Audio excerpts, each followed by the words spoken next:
नवी मुंबई कृषी उत्पन्न बाजार समितीमध्ये 700 गुणी बटाटा सडला असल्याने फेकून देण्यात आला आहे। बटाट्याची परराज्यातून मोठ्या प्रमाणात आवक करण्यात येते, त्यामुळे 3 ते 4 दिवस प्रवास करून बटाटा नवी मुंबईच्या एपीएमसी मार्केटमध्ये येतो। त्यात पावसाळ्याचे दिवस असल्याने काही वेळा बटाटा ओला देखील होतो, त्यामुळे 700 गुणी बटाटा सडला आहे। त्यातच पावसाळा असल्याने मुंबईमधील रस्त्यावर बसणारे फेरीवाले ग्राहक मागील 3 दिवसांपासून येत नसल्याने बटाटा एपीएमसी मार्केटमध्ये तसाच पडून होता। परिणामी बटाटा सडला आहे। यावेळी बटाटा कमी प्रमाणात मागवला आहे।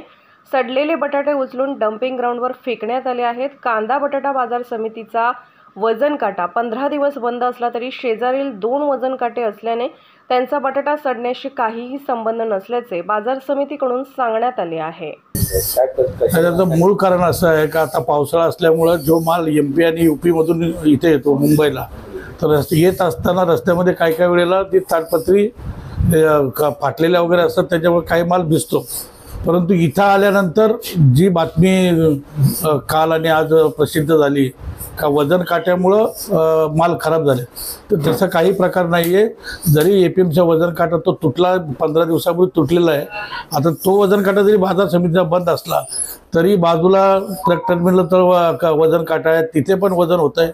बाजूला त्याच्यानंतर गुप्ता वजन काटा आहे, तिथे पण वजन होतं। परंतु इथं आल्यानंतर डॅमेज झालेला माल संपत नाही। आणि दुसरं मूळ कारण म्हणजे फुटपाथवरती हे लोक जे धंदा करतात ते मुंबईचे फुटपाथ बऱ्याच ठिकाणी महापालिकेने बंद केलेले आहेत, त्याच्यामुळे गिरायकांचं प्रमाण फार मोठ्या प्रमाणात कमी झालं आहे। आज 50 गाडी इथे जे येते ती 50 गाडीमधली आता 25-30च गाडी येते, पण ती पण माल खपत नाही आणि माल डॅमेज होतात।